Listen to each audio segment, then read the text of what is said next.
precisa de um mecânico, de um sapateiro, de uma mão, de um pé, precisa de um piloto, de um ginete, de um holandês, precisa de artista, precisa de uma avó, precisa de amigos, precisa de alguém, precisa de você.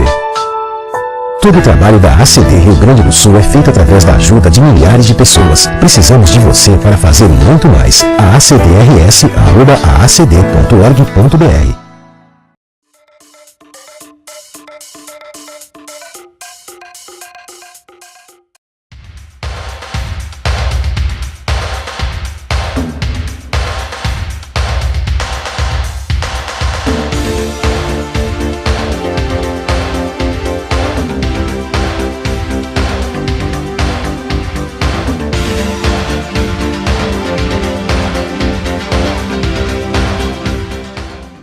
O que a gente mais faz hoje em dia é clicar.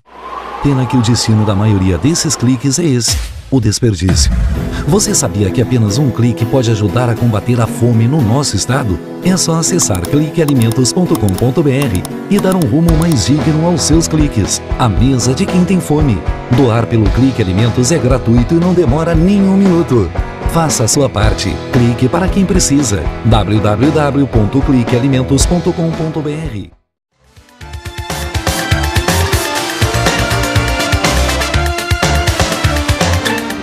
Quadro Entrevistas Especiais e com grande satisfação novamente participa conosco a diretora aqui de Porto Alegre, da área metropolitana do Instituto Enneagrama, a Elaine Souza, e é claro trazer mais informações sobre as atividades, o trabalho e as palestras que eles estão realizando aí com públicos consideráveis e o pessoal, é claro, conhecendo melhor o que é esse mapa emocional, uma técnica milenar que realmente é muito eficaz e que hoje participa conosco aqui, Elaine, justamente para trazer mais algumas informações sobre o Enneagrama. Tudo bom? Tudo bem, César. Satisfação recebê-la aqui mais uma vez, alegria em poder compartilhar com o nosso público, ouvinte, telespectador, informações sobre essa atividade que realmente prepara as pessoas e que trabalha aquelas questões emocionais tão básicas e tão importantes para os relacionamentos, que eu gostaria, mais uma vez, você referendasse isso, trazendo essas informações. Com certeza, César. Aproveitando então que tu falaste das palestras, né, que o Instituto está trabalhando, nós no início do ano descobrimos, assim, percebemos a necessidade de trabalhar a divulgação desse processo tão rico e que é um processo que muitas vezes fica limitado aos cursos de pós-graduação, às faculdades da área de recursos humanos, de gestão de pessoas. E é uma ferramenta que tem um grande diferencial. Por quê? Principalmente porque, como tu disseste, é um mapa. Essa é a palavra para mim que simplifica tudo. Um mapa que mostra onde eu estou, onde eu quero chegar, para conseguir lidar melhor com as emoções e não fazer com que essa emoção acabe prejudicando essa jornada. E sim, entender essa emoção para que a emoção me auxilie, seja uma mola propulsora para que eu atinja o que eu preciso atingir. E não um vício emocional que venha determinar as minhas atitudes, gerar determinadas tendências nas quais eu estou tão presa que eu já não consigo mais sair disso e nem me percebo e nem descubro mais que tendências são essas. Só que essas tendências acabam sendo muitas vezes atalhos, conexões cerebrais que funcionam de forma tão rápida. Os neurocientistas dizem 40 vezes mais rápido do que qualquer outra possibilidade. Então, sem perceber, no piloto automático, eu já não tenho mais a condição de ter o livre-arbítrio e fazer as melhores escolhas para a minha vida e acabo ficando refém de algo que poderia ser o meu ponto forte. Eu acabo transformando num ponto fraco, por não ter essa consciência, né? Então, dentro disso, a gente está desenvolvendo essas palestras, esse ciclo de palestras gratuitas, e nessa palestra, a gente fala sobre vários temas, e esses temas direcionados a quê? A compreensão das pessoas para que elas consigam chegar até o tema da emoção. Que, tudo bem, emoção, o que é emoção? O que é competência emocional? tem uma série de questões relevantes que a gente precisa entender para conseguir sim dar importância, a real importância para isso tudo. Porque do contrário, a gente fica envolvido com estratégia, a gente fica envolvido com processo nas empresas e a gente, o que eu quero entender de emoção? Eu tenho resultado para atingir, eu tenho problema para resolver, eu tenho meta para superar e tu vem me falar de emoção, né? Então, conseguir despertar o interesse, conseguir fazer as pessoas entenderem e o porquê chegar e o porquê dar atenção para o emocional, esse é o desafio. A gente sabe que a área de qualidade, a área de competição, a área de alinhamento estratégico, toda essa área que envolve as empresas, tudo isso é desgastante, o olhar dos empresários está muito voltado para isso. E hoje, graças a Deus, já tem, a evolução fez com que as empresas enxergassem a importância da gestão estratégica de pessoas. Então, as empresas que crescem, as empresas que se desenvolvem, são empresas que têm um olhar diferenciado para os seus recursos humanos. Ou seja, a área de recursos humanos não é mais aquela área, ou não deveria ser mais aquela área que simplesmente calcula folha de pagamento, calcula horas extras, determina os benefícios que os funcionários vão receber no final do mês, e muitas empresas ainda pensam assim, infelizmente, mas uma gestão estratégica de recursos humanos, com um olhar diferenciado para os seus recursos humanos, é isso que vai fazer com que a empresa dê saltos quânticos, não só saltos, mas saltos quânticos, para atingir os resultados. Porque não adianta eu ter a melhor estratégia se eu não tiver as pessoas conectadas com os mesmos objetivos que a empresa tem. E as pessoas não vão poder se conectar com os objetivos da empresa se elas não estiverem conectadas com elas mesmas. Realmente tem situações aí que você coloca, até abrindo um parênteses na questão da emoção. A emoção é a mola mestre do mundo. Sim. Ela movimenta tudo. Emoção, satisfação é igual a resultado, eficácia. E como você falou, na questão das estratégias, se não pensar nas ferramentas, que muitas vezes somos nós, temos que estar preparados também para, motivados, desempenhar melhor o papel. E compreendo que dessa forma o Instituto vem contribuindo no sentido de mostrar, né, ou demonstrar melhor essa questão do mapa emocional. Trabalhar sentimentos é algo realmente fundamental para que a pessoa se conecte com a vida, com o mundo, com os negócios, com o que quer que seja, porque na verdade é isso que implica, né, as nossas relações. Eu acho que você colocou muito bem nesse sentido, e eu quero agora aproveitar aqui a questão do Enneagrama, inclusive mostrando aí para o pessoal material de divulgação. O Enneagrama pode mudar a sua vida. Prepare-se. Como? Essa é a pergunta. Como? Então, só para exemplificar, porque a gente acaba às vezes ficando conceitual, né? E eu acho que evidência, nada melhor do que evidência para mostrar a importância. A gente estava falando do olhar para as emoções, e do quanto o olhar para as emoções se torna um pouco difícil quando a gente está muito envolvido com os processos, né? Nas empresas, na nossa vida, no nosso dia a dia. Por exemplo, o empresário está lá focado, fazendo um planejamento estratégico, passou um dia se reunindo com os diretores, definindo meta, definindo uma série de coisas.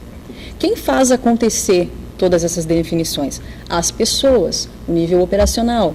Até que ponto a liderança hoje realmente está preparada para lidar com os diferentes perfis que compõem a equipe? Na maioria das vezes, o líder faz com que as pessoas se adequem ao modo dele, e não ele ter a condição de poder influenciar as pessoas da forma que faz sentido para as pessoas.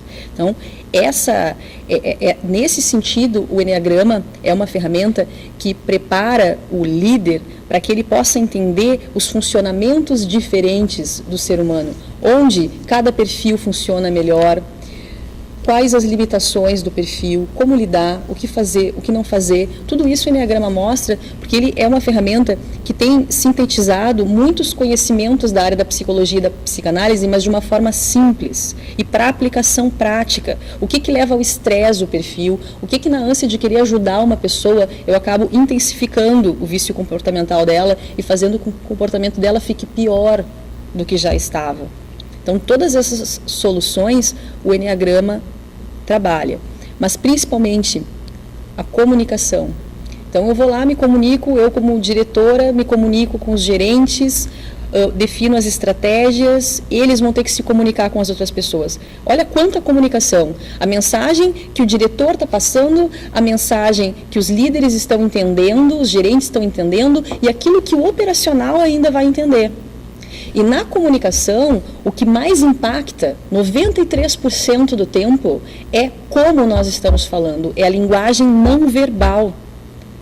Só 7% é o que eu estou dizendo.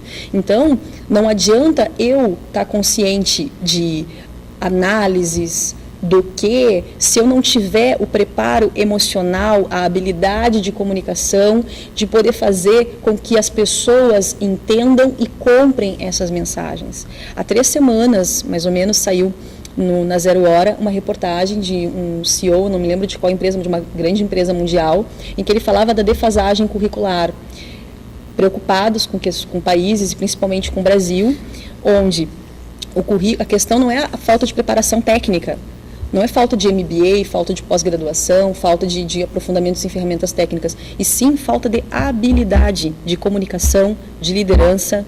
Ou seja, eu estou lá todo preparado, com graduação, 2 MBAs, falo 2, 3 línguas e estou apto tecnicamente para exercer um cargo de liderança, fui escolhido pela empresa. Cheguei no posto de comando, cheguei no posto de liderança, não sei o que fazer com as pessoas que eu tenho que trabalhar. Não sei como desenvolver essas pessoas, não sei como tirar o melhor dessas pessoas. Então, será que o resultado vai ser o mesmo? Acredito que seja essa mentalidade, esse paradigma tem que ser quebrado para que as empresas possam, sim, produzir mais e melhor. Mas não fazendo as coisas da forma que elas sempre fizeram. Porque se elas fizerem as coisas da forma que elas sempre fizeram, elas vão ter o mesmo resultado. Eu penso que as pessoas se desenvolvem, a empresa se desenvolve, a empresa cresce, as pessoas crescem, o ambiente familiar melhora e tudo fica melhor. E nós não somos uma máquina, né? A gente não consegue separar, como a gente imagina, a parte pessoal da parte profissional. Se o nosso pessoal não está bem, vai acabar influenciando a parte profissional, embora nós sejamos profissionais, embora uma série de coisas, né? Então, o treinamento, como o Instituto faz isso, esse é o grande diferencial do Instituto. E eu posso dizer de carteirinha, porque eu era diretora de um grupo de empresas, fiz o treinamento para lidar melhor com o material humano que eu tinha na época. Treinamento não foi só a solução para os funcionários na empresa, mas foi a solução para todas as questões que eu buscava entender e conhecer e conseguir de forma prática me entender e me independizar. E continuei estudando até eu chegar ao ponto de ter me especializado e decidi dar esse rumo para a minha vida, né?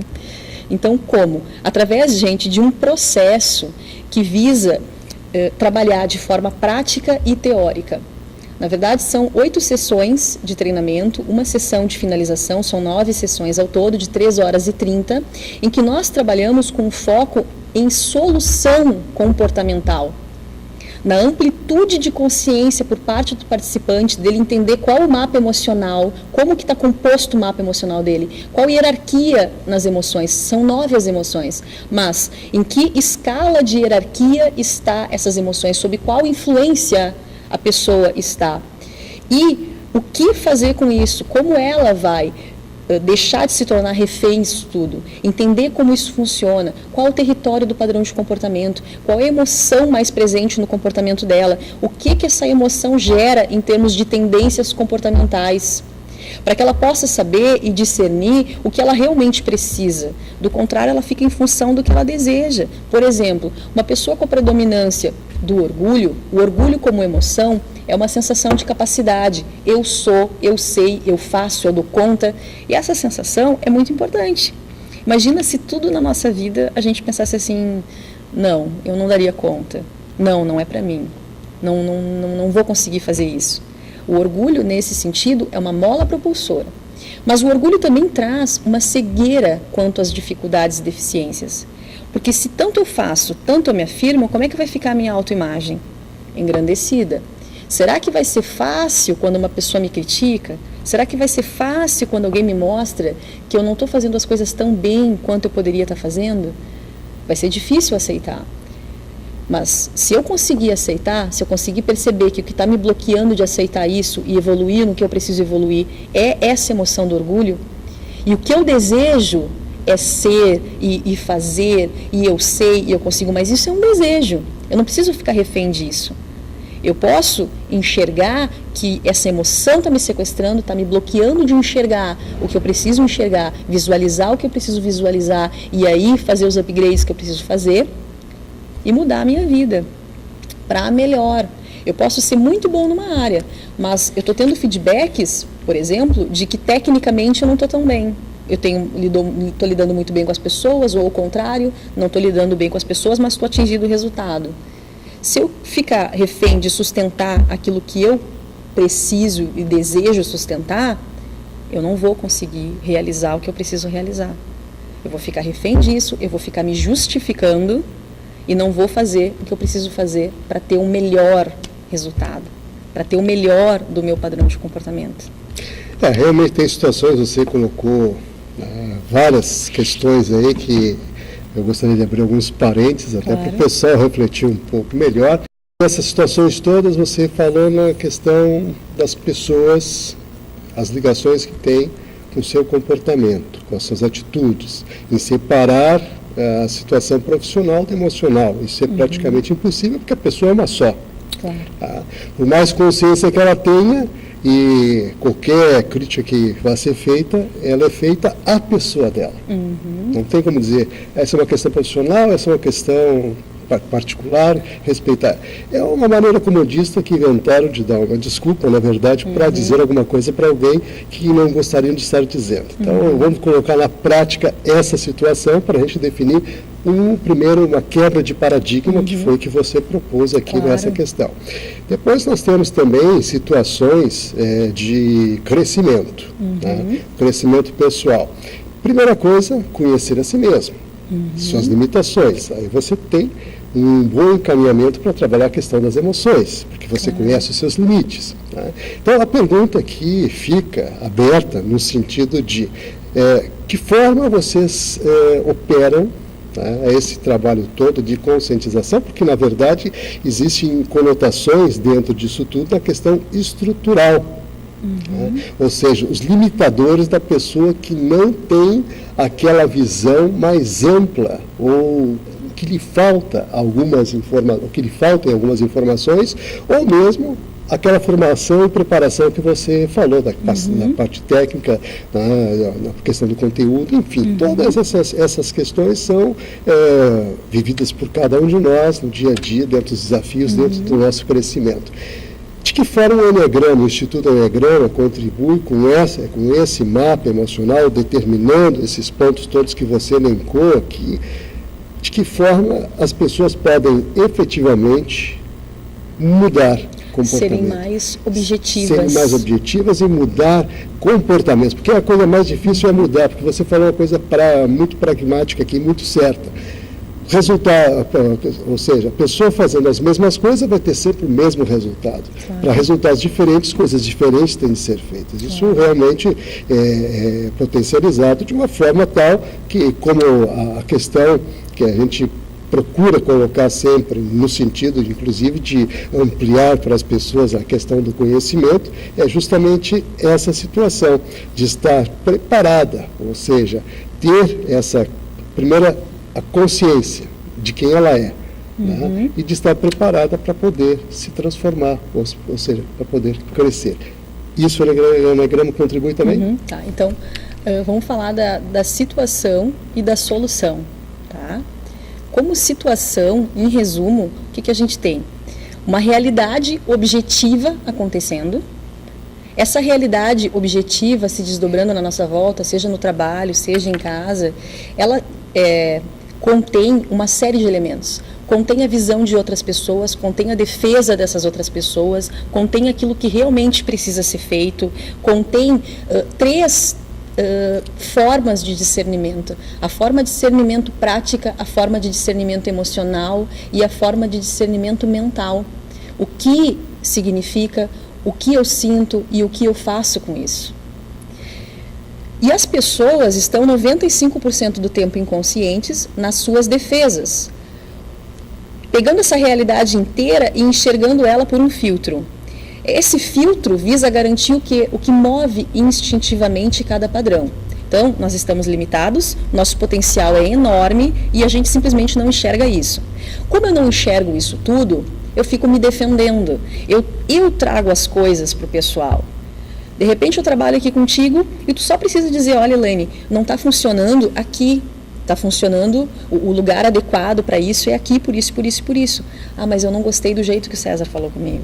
Que ele poderia ter sido mais delicado, que ele está querendo dizer que eu não faço bem o meu trabalho, ou, puxa, eu não estou conseguindo ser competente como eu imaginei que eu deveria ter sido competente, ou, puxa, eu errei, como é que eu não vi que tinha que ser ali, como é que eu não faço as coisas direito, ou, puxa, só podia ser assim, né, está sempre faltando alguma coisa no meu trabalho. Então, cada pessoa dentro da sua defesa vai ficar presa no pessoal, embora ela não queira ficar presa no pessoal. E a razão, ao invés de servir para orientar, a razão simplesmente vai servir para ficar justificando o que ela está sentindo, dando uma série de razões. Aí eu penso que eu estou racional, na verdade a minha emoção está me sequestrando o tempo todo e eu acho que eu estou racionalizando o tempo todo. Do contrário, eu estou só me justificando. Então, o que é essa solução que o treinamento propõe? É uma solução prática e teórica. Como eu disse, são as 8 sessões de treinamento. Nessas 8 sessões, primeiro uma introdução, para entender essa linguagem. Para entender o que são os balizadores do Instituto, o que a gente trabalha com os 4 elementos da motivação. O que são esses 4 elementos da motivação? É entender que centros de inteligência o ser humano tem, como funcionam esses centros de inteligência, para poder entender que em cada comportamento vai ter um desequilíbrio nesses centros de inteligência. Algumas pessoas vão ser mais teóricas, vão se guiar mais pelo que elas estão racionalizando, muito mais por o que do que fazer ou o que elas estão sentindo. Outras pessoas vão ser mais ativas, elas não querem ler o manual quando elas compraram uma TV, elas vão aprender fazendo e não precisam entender todos os recursos que a televisão tem, basta ligar e trocar de canal, para que eu vou querer saber tudo isso? Né? Faz ali, aprende fazendo. Outras não querem nem fazer e nem querem ler o manual, elas querem curtir o programa preferido do lado de quem elas gostam e alguém faz isso para elas. Então, entender o que é esse desequilíbrio nos centros. Porque se eu tenho como predominante, isso é o desequilíbrio, um deles vai ser predominante no nosso comportamento, um outro apoia e um terceiro vai ser reprimido, e foi reprimido até o nosso primeiro ano de vida, essa vai ser a minha dificuldade, aí o meu líder é predominantemente ativo. Ou seja, ele quer sair fazendo as coisas, ele é prático e eu reprimo o centro ativo. Eu vou ter dificuldades com ele no relacionamento? É claro que sim, e a gente ainda nem chegou no padrão de comportamento. Um outro balizador é o vício emocional. O vício emocional é eu entender quando que a emoção exagerou na dose. Se ela exagerou na dose, quais são as tendências que eu passo a ter? Então, como que é essa emoção em termos de significado e como é essa emoção em termos de vício emocional? O que ela representa? Porque às vezes o sentido do dicionário não é o mesmo que da emoção. Cada emoção vai ter um significado para o Enneagrama. Por exemplo, a inveja no dicionário é ódio ou pesar pela prosperidade de outra pessoa. Para o Enneagrama não tem nada a ver com isso. Para o Enneagrama, a inveja é o vício da comparação. Inveja, olhar para dentro. O quanto eu olho para dentro de mim, o quanto eu procuro perceber o que faz sentido para mim e o quanto eu me desvalorizo por aquilo que eu não tenho. Não é querer ter o que é do outro, pelo contrário, eu quero ser diferente do outro. Vício emocional, então falamos do desequilíbrio do centro, vício emocional radar, para onde que instintivamente a atenção das pessoas está voltada, qual é o filtro de personalidade que cada perfil tem. E o radar, o filtro de personalidade, é aquilo para onde instintivamente a minha atenção está voltada para garantir a motivação básica do meu perfil, para garantir aquilo que move instintivamente o meu perfil. A solução não está no outro, a solução está dentro da gente. E aí, externamente, tudo muda para melhor. Então, para finalizar, saiam da zona de conforto, busquem algo diferenciado em termos de comportamento, vai valer a pena. Eu sei que é complicado abrir mão do comportamento, abrir mão daquilo que é mais caro para a gente, que são as nossas defesas. As pessoas, por incrível que pareça, às vezes abrem mão de questões financeiras, abrem mão de uma série de coisas, mas abrir mão das suas defesas, daquilo que eu penso que eu sou, isso é muito difícil. Então eu diria, venham descobrir o que vocês verdadeiramente são. Com certeza não são essas tendências comportamentais, mas eu preciso partir disso para descobrir todo o potencial que eu tenho, que é ilimitado. Obrigada. Que maravilha, olha, convite feito. Vamos agradecer aqui mais uma vez a Elaine Souza por estar aqui conosco, representando o Instituto Enneagrama, diretora, aqui em Porto Alegre, região metropolitana, e trazendo todas as informações que eu quero aproveitar, inclusive, colocar aí para você o site, para mais informações, e enneagrama.com.br, e o telefone 3084-5543, DDD 51, aqui de Porto Alegre, Estado do Rio Grande do Sul.